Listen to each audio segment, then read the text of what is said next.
juste un commentaire rapide avant les questions. C'était, vous avez vu à quel point David Lemieux, c'est un pur cognard, comment il est féroce sur le ring. Il est sans compromis. Ce qui est arrivé aujourd'hui, c'est qu'Alvin Ayala, il est venu à Montréal pour gagner. Il s'est préparé, ça faisait 2 mois qu'il est en camp d'entraînement. Il s'est préparé avec beaucoup de minutie. Il est venu ici, il s'est dit, je vais m'imposer au début, je vais me faire respecter. Et tous ceux qui vont venir pour gagner vont s'exposer. J'ai jamais vu quelqu'un qui frappe avec autant de force. Des 2 mains, c'est pas un coup, c'est pas une gauche, c'est pas une droite, ça vient de n'importe quel angle. David Lemieux, ce que vous avez vu aujourd'hui, c'est l'éclosion d'une grande vedette.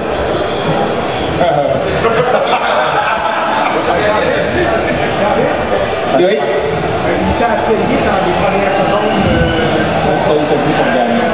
Puis il était resté bien calme, il savait qu'il devait avoir la chance chaque question de seconde. Ouais, absolument. J'ai vu, il a ouvert la machine un peu pas à peu près au début, puis j'ai dit oh wow, il est sérieux lui là, il va commencer ça vite. Pas le temps de réchauffer ou pas le temps de jouer un peu dans le ring, puis il est allé tout de suite pour le one punch de chance, mais ça n'a pas marché. J'ai vu beaucoup d'ouverture, alors je l'ai pris, puis ma tactique a été meilleure que celle de lui.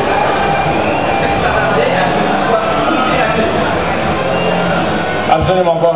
On s'est entraîné des 15 rounds en République dominicaine. J'étais sûr que j'allais faire au moins 6 rounds de ce que j'ai vu de lui, c'est ça, de ses habiletés, mais il a changé de tactique, puis c'est ça, j'ai été très surpris que ça finisse plus vite. Même, on parle, on pensait que ça serait aussi vite que ça, Teddy Atlas, dans son ouverture à ESPN, a prédit une victoire d'Ayala sur David Lemieux. Il disait qu'Ayala avait trop d'expérience, que Lemieux n'avait pas rencontré personne encore et que là, ce serait aujourd'hui sa première défaite. David a réussi à faire en un round ce que Arthur Abraham a dit que je dois pas faire en 12 rounds. Parce que le mot va se passer dans le monde de la boxe. J'espère, hein? Ceux qui écoutent la boxe, ils vont commencer à se passer le mot que c'est pas vrai que David boxe avec n'importe qui. David c'est un bon boxeur, pas juste un cogneur, mais qui est capable de prendre n'importe qui dans le ring, n'importe quel calibre. As-tu peur d'avoir de la misère à trouver des adversaires et que ça va aller comme ça? Non, parce que il va toujours avoir quelqu'un qui va dire « Ah, il ne frappe pas si dur que ça ». Il y a toujours avoir quelqu'un qui va se dire « Moi, j'en ai vu d'autres ». Puis là, David, il est rendu dans des finales. Ça veut dire de bonnes bourses pour ses adversaires, de bonnes bourses pour lui. Ça veut dire aussi la télé américaine qui est tombée en amour avec lui ce soir. Donc, il va toujours avoir quelqu'un, quelque part, qui va penser qu'il va être capable de battre David Lemieux. Et nous, j'en avais parlé au début de l'année. Quand on a dit que David faisait sa première finale au casino, on nous a dit que Pedro Diaz et son gérant et entraîneur, Ross Amber, nous avaient dit dans une réunion au FED, on veut amener David dans le championnat du monde à la fin 2010 ou début 2011. On lui a fait un plan en conséquence, on a dit juste à suivre le plan, on va l'amener jusque-là, mais on brûle les étapes. On va... le processus est plus vite.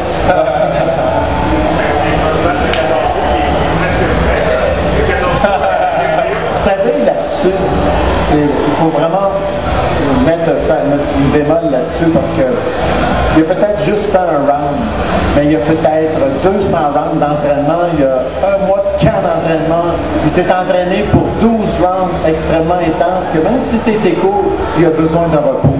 Le 14 août, ça arrive peut-être un peu vite. On regarde ça, je pense, pour le mois de septembre, il y a peut-être...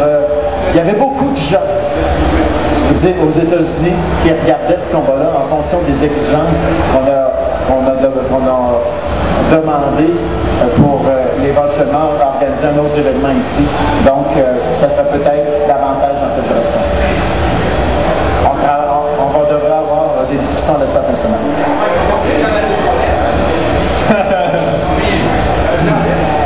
Quand il est tombé pour la première fois, as-tu idée que ça serait plus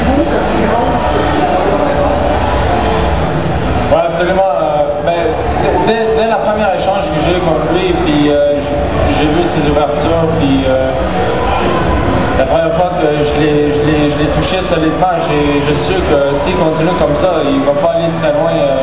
Il y avait trop d'ouverture, puis avec la force de frappe que j'ai, c'est bon pour la santé d'aller si loin. Et ça aussi, je voudrais remarquer qu'une autre chose qui est phénoménale de David Lemieux, c'est que pas seulement qu'il frappe avec beaucoup de puissance, mais il frappe pas beaucoup sur les gants, il frappe pas beaucoup sur les épaules. Il est très précis quand il lance. Et ça fait de lui un cogneur encore bien plus dangereux. Pardon?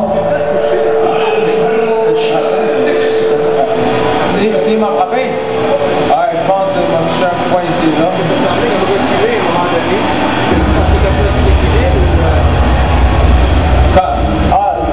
Non, il m'a pas touché solidement. Peut-être qu'il m'a touché le gant ou quelque chose, mais j'ai pas eu le temps de sentir rien de lui.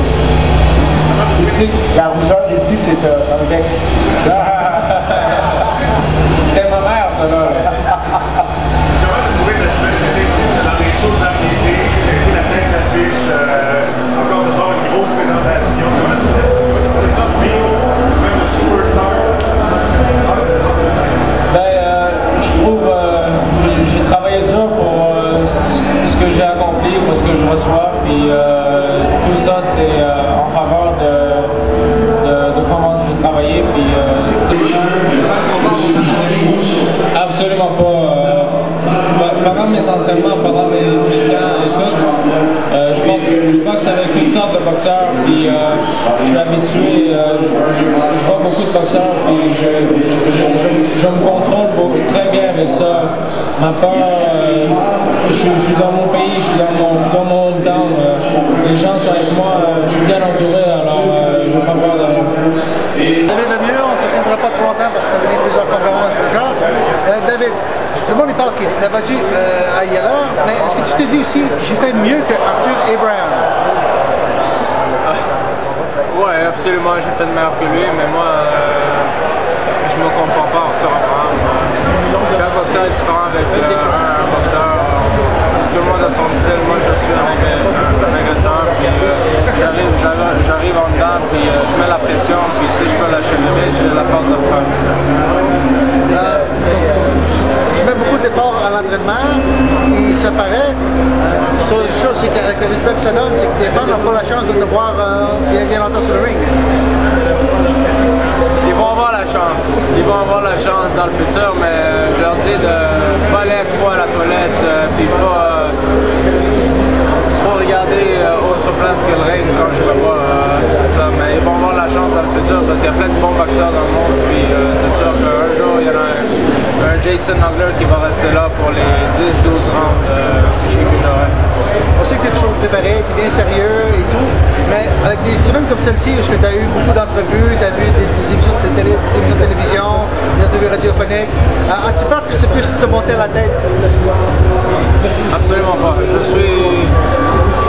Je suis la même personne que j'étais depuis que je suis né. Je suis quelqu'un qui a les deux pieds sur la terre, qu'un jour je sais que je vais être mort, puis moi je respecte le monde, puis je veux que le monde me respecte. J'ai beaucoup de connaissances, je sais comment le monde est, je ne suis pas ignorant, je ne me pense pas meilleur que les autres avec ce que je fais. Moi je suis une personne qui a des spéciales habilités dans le ring, puis c'est ça, tout le monde a une expertise dans une certaine affaire, puis moi c'est dans le ring. Crois-tu que Teddy Atlas va te sous-estimer encore à l'avenir? Comment? Crois-tu que Teddy Atlas va te sous-estimer encore à l'avenir?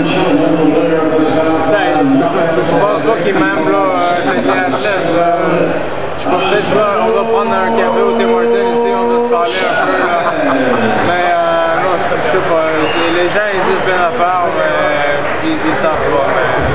Ils disent ce qu'ils veulent, mais moi, je donne les résultats dans le ring. Merci, félicitations.